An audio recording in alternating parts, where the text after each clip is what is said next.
What's going on, guys? This is Empty Box, and today we're going to be talking about RaceRoom racing experience. We're going to start right now with the loading of the game because, as you can see, if you have played this game before, that is a significantly faster initial load time than what has previously been within this game, where it used to take 30 seconds, 45 seconds, a minute. It was pretty ridiculous how long it took just to fire the game up. But as you can see now, press any key to continue. It took literally about 5 seconds or so. Which is definitely a massive improvement, to say the least. And when we do press any key to continue, you're going to see one of the other changes within RaceRoom Racing Experience with its most recent update, one that I am personally quite happy with. We're taken straight to the menus. No longer do we have that green orb where we select which experience we want to use, the experience switcher as they call it. Instead, we're just taken directly into the menus. Now, if we want to go ahead and switch over to a different experience, such as the ADAC GT3 or the DTM experiences, now all we have to do is just go to the top of the screen and click, and it switches over that quickly. For example, let's go ahead and load up a mock race within the ADAC GT Masters package. There we go. Now let's go ahead and switch back over to RaceRoom Racing Experience. We're actually taken to the same screen within the different game, but with the respective content that you had selected already. For example, if I go ahead and switch over to DTM, this is what I have loaded up for my last DTM 2014 race, I guess. So, pretty fun how that all works out for you. That's definitely interesting that they've done that, and it's much faster than what it has been in the past to switch experiences. Before, to do this, I would have to go all the way back to the menu and then go all the way back. I'd have to actually go back one more screen, select a different experience, then go through everything else to get everything else set up, whereas instead now I just go ahead and click a button and it takes me to the same screen in a different experience. So definitely a big improvement on that. And I will also say something that I have also mentioned before in my videos with RaceRoom Racing Experience is that at times the buttons have just gotten stuck. I haven't had that happen with this update, and that's something that they've worked on and improved, which is definitely a much better experience because it's really annoying when you click a button and it doesn't actually do anything. Instead, the buttons are actually registering, my clicks are registering the way they should, and that is definitely an improvement. Another improvement, once we go into the options menu, once again, no more green orb. This is something that was there, and it was kind of weird because they had done the update to bring this menu style into the game, and then once you went into the options, it was the old style green orb, which is just confusing and needlessly difficult to navigate. You would get used to it, but it just wasn't a fun experience because it just sucked in general. But they've just gone to a traditional rectangular, simple, straight ahead menu system for that, and you can see you just click the buttons, and again, all these buttons, when I click them, they actually work. I'm not having to click them like 4 times to get everything to work, which is definitely a nice improvement. And one other thing that they have also added into the menus, they've added a couple of new functions within the controller settings in the advanced settings page. You now have a dead zone adjustment for the lower and upper dead zones, which what this basically does is you can tell the game to filter out your inputs, basically. Set a new maximum or a new minimum for what your pedals are. So just using the brakes, for example, I will go ahead and add in some, if I can find it, add in some upper dead zone, which basically offsets what the maximum pressure of braking is, more or less. And we can do the same thing with the clutch pedal as well, where we can use this to basically short calibrate our pedals like we would do in iRacing, rFactor 2, Assetto Corsa, same type of thing. Really nice implementation of that. It works well, especially with having these test bars available up here at the top of the page. Very easy to see what type of pressure you're putting in versus what type of effect you're getting from the output. So definitely nice on that front. As well as one more thing that I must point out. I haven't played with this setting yet, but I just like the fact that this setting exists. Clutch biting point. You can actually adjust where along the clutch travel the car is going to start to take off, where the bite point of the clutch is, which is actually pretty nice and handy to see. That's something that honestly, now that this is in here in this game, hopefully this becomes standard in every game, because it should be, because it's a clutch bite point, and that's pretty important. Although most of us just dump the clutch and run anyways. So that's that, and we'll go back to the menus here. There's one more thing before we get into the actual gameplay that's new, and that is dedicated server customization, which you can actually go ahead and set up a server with the settings that you would like to run, the cars that you would like to run, the tracks you would like to run, the track rotation that you would like to run. You basically have full control over everything, all the settings that you would expect, all the settings that you already find within the game are available to tweak and set up the way you would like. You can also go ahead and name your server as well as password protect your server and just have a blast. I mean, there are a lot of options within this game that I think make this a really exciting addition, especially with the ease of getting one of these servers up and running, which you can find a forum post by Sector 3 Studios explaining how to get a server up and running. But I mean, I'm just thinking here, 30-minute long GT3 races with 4 times tire wear, but mandatory pit stops turned on. You can have a lot of fun, just do a lot of silly stuff like that. So it'll be interesting to see if this control over dedicated servers is going to have an impact on how many people are playing RaceRoom Racing Experience online, because, well, it's one of the most asked for features from the community, and it's finally here, so hopefully that actually has an effect. So that's that. Anyways, on to a race. Also, in case you're wondering, yes, the lack of the orb menu also carries on into the setup page, thankfully as well. So, ding dong, the orb is dead. So to test out the AI as well as the other improvements relating to the driving, we've fired up a 15-minute race here at Sonoma, driving the Audi R8 LMS. We're going to stay full field of other ADAC GT3 cars. You always want to go up the inside there and turn whatever that is here at Sonoma. Always! It's the way to go. Except for when it isn't. But the AI is set to 105% difficulty, which is honestly a little bit lower than what I'd typically use within RaceRoom Racing Experience. So I will probably blitz the field a little bit here, but the purpose of that is so that way we get to run through the AI a little bit more and actually put them through their paces, because it's easy for the AI to just navigate the track by themselves and do just go around in circles and that's that. But I mean, I'm pretty sure it's a good bit more difficult for them to actually respond to the player as well as other cars.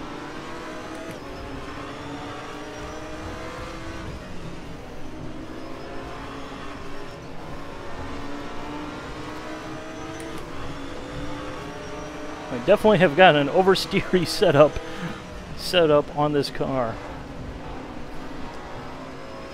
which does help us in certain situations, although not so much in others. Just barely getting to the back of the Audi there. They're of course running without traction control or any of that stuff, so of course we're naturally going to be halfway out of control because that's just the way it is.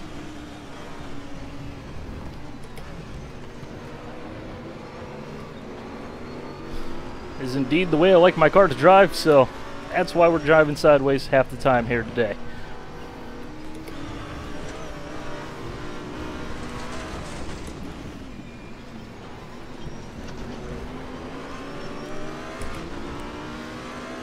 One of the other improvements, though, relating to the driving aspect of RaceRoom Racing Experience, though, transmission model update. As in, you can now actually do races with transmission damage enabled and possibly finish them. Or maybe it's just me who's having issues beforehand, but definitely seems much more reasonable now. Not so much of a factor on this car, but definitely something you will notice with manual transmission cars, such as the Group 5 cars. And as well as part of that update, they've also added in transmission flex and wobble, or whatever you want to call it. But basically, you get this sound effect. Listen when we exit the hairpin and shift up into second gear.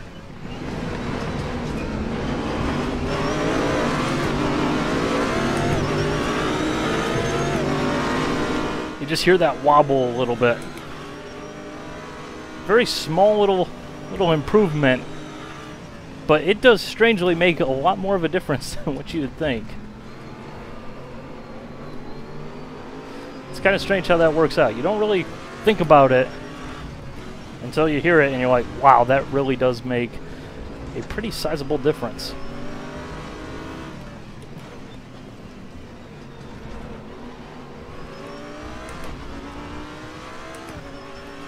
So I'm just going to go ahead and remain silent here for a lap or two and let you guys listen to those sound effects and see how you like them.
So yeah, it's a pretty nice effect. It definitely adds to the immersion.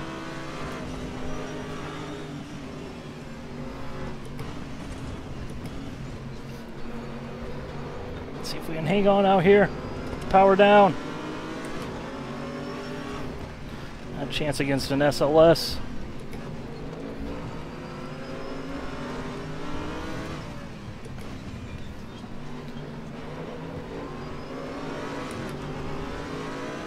Let's see if we can get them coming out of the carousel up here.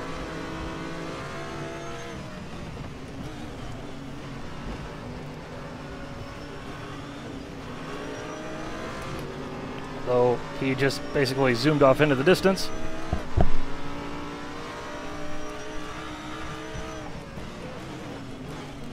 We can definitely close up the gap on braking though.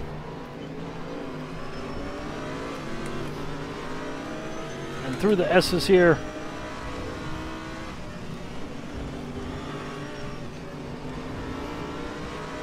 Such fun with the way I got this thing set up right now.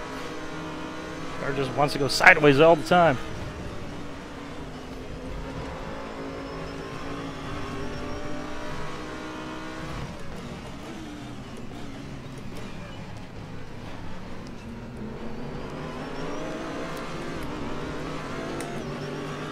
But really, the AI improvements are there. They are real. They're just not necessarily stuff that's very noticeable unless you are playing the game yourself. You know, for example, there's a lot less fishtailing going on, which especially once you turn the difficulty up became more and more prevalent, and that was my fault. Take the blame on that one. You know, where the cars just get totally sideways and incredibly out of shape, but yet somehow they magically stay stuck to the ground because it's the AI and that's what they get to do. There's a double shift right there. It's on me, my fault.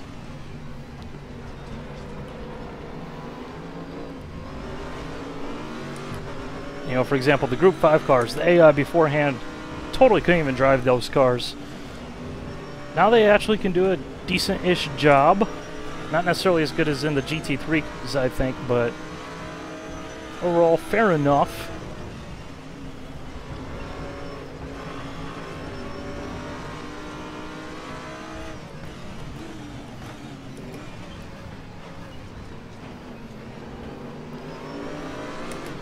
Just probing the outside there.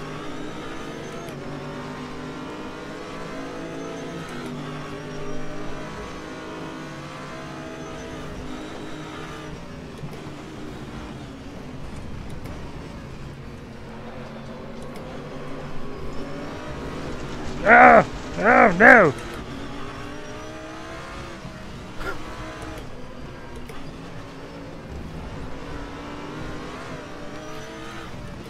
Really, they do a pretty good job of handling themselves. Would like to see them be a little bit more aggressive in defending a position, but overall, I think they're pretty solid. Especially once we've gotten up through the field and gotten into the faster cars.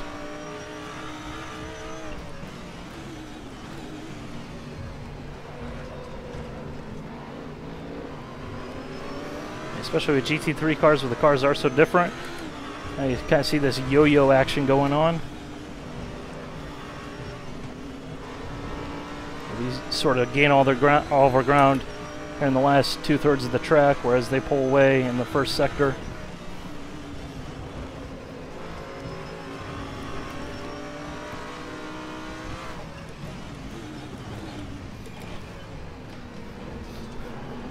Plus, we are basically mega on the brakes.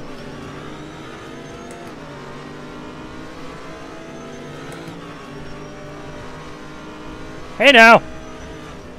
Hey now! Whoa!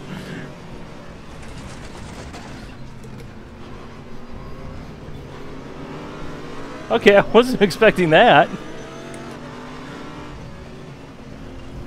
That was kind of a little over the top, but just gives me extra incentive to pass this guy.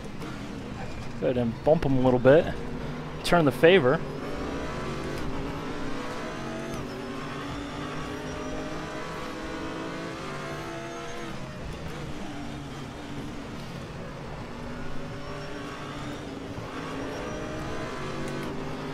Now I just really want to pass this guy. Now he's just made me angry.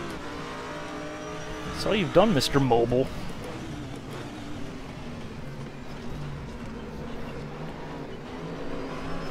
He's probably getting frustrated at how much better I am on the brakes than he is.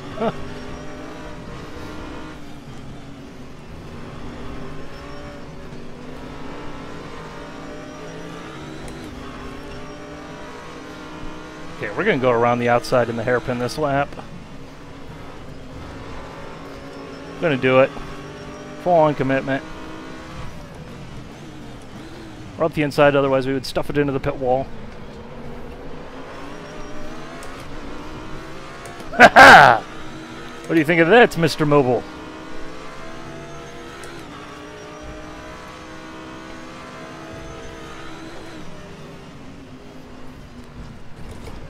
That's what you get for trying to wreck me. Now, I'm pretty sure if this game had reasonably realistic tire wear, my tires would be totally destroyed by this point.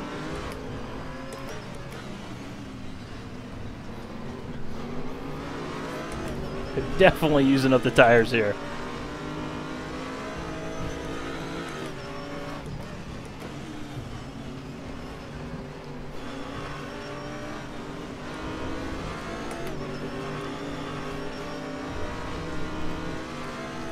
Definitely a fun little car to race. Definitely a fun little experience here.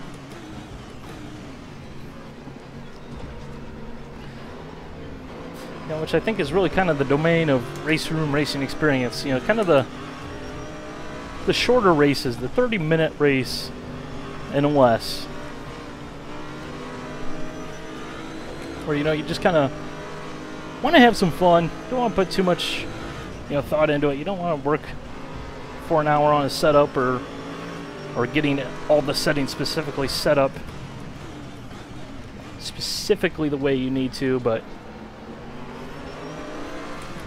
I have a heck of a lot of fun at the same time, which I think is really kind of what this delivers.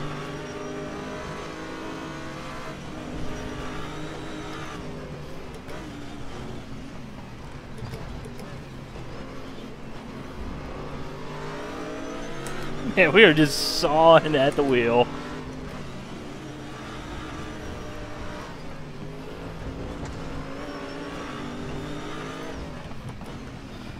I will say, I also feel like one of the changes that they made to the AI was they made them a little bit worse off on the brakes. I think they've gone a little bit too far on that.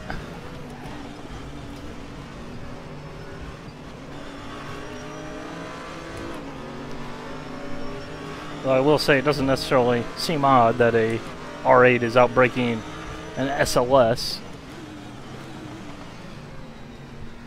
given that the SLS is more or less the straight line monster that it is.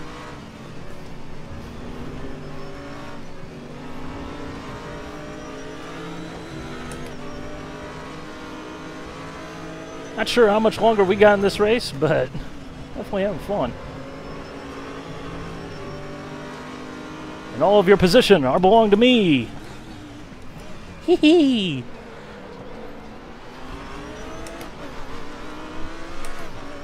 We just totally slide on by.